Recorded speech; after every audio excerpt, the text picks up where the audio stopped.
അപ്പോൾ എന്തൊക്കെയാണ് ഈ ഒരു വണ്ടി? ഏത് വർഷത്തെ വണ്ടിയാണ്? ഈ 94 96 ആണ്. 96 വണ്ടിയാണ് അല്ലേ? ഏറ്റവും പഴയ വണ്ടിയാണ്. ഓക്കെ. അപ്പോൾ എന്തൊക്കെയാണ് ഇപ്പോൾ ഇതിൽ ചെയ്തേക്കുന്നത്? ഇതിൽ ചെയ്തേക്കുന്നതെന്ന് പറഞ്ഞാൽ ഈ വണ്ടിയിൽ നിന്ന് എന്തൊക്കെ സ്പെയർ എടുത്തു എന്ന് ചോദിച്ചാൽ ഇതൊന്നും അങ്ങനെ മെയിനായിട്ട് എടുക്കാൻ പറ്റിയിട്ടില്ല.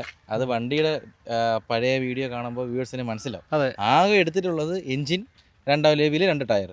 ഇതല്ലാതെ ഈ വണ്ടിയിൽ നിന്ന് ഒരു ഞട്ട് പോലും എടുക്കാൻ പറ്റിയിട്ടില്ല. കാര്യം വണ്ടി അത്രയും മോശം കണ്ടീഷനായിരുന്നു. ഓക്കെ. ഒരു സംശയം ചോദിച്ചോട്ടെ, ഈ അലോയ് പണ്ട് അലോയ് ഇത് തന്നെയായിരുന്നു. ഈ അലോയ് പഴയ മോഡൽ വണ്ടിക്ക് അലോയ്സ് നേരത്തെ ഉപയോഗിക്കാറുണ്ടല്ലോ. 2 ടയറും പുതിയതായിരുന്നു. എനിക്കും കസ്റ്റമറിന് ഡൗട്ട് ഉണ്ടായിരുന്നു, ടയർ 5-6 കൊല്ലം ഓടായിരുന്നുകൊണ്ട് ഇനി എന്തെങ്കിലും ക്രാക്ക് പറ്റി പോകുമോ, എന്താ പുത്തൻ ടയറാണ്.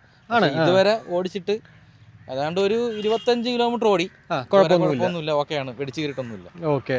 അപ്പോൾ സ്പെയർ, അതായത് എഞ്ചിനും അലോയും മാറ്റി കഴിഞ്ഞാൽ ബാക്കി എല്ലാം പുതിയതാണ്. എഞ്ചിനും അലോയ് വീലും 2 ടയറും മാത്രമേ, അതായത് എഞ്ചിനും 2 വീലും മാത്രമേ നമുക്ക് കിട്ടിയിട്ടുള്ളൂ. അതെ, ബാക്കി എല്ലാം പുതിയതാണ്. അപ്പോൾ എല്ലാം കൂടെ ഇതിന് ഇപ്പോൾ എത്ര രൂപയായി? സ്പെയർ നമ്മൾ ആദ്യം ഒരു 80,000 രൂപയ്ക്ക് ഇതിന്റെ മൊത്തം ചേസസ് ഉൾപ്പെടെ ഒരുപാട് സ്പെയർ എടുത്തായിരുന്നു.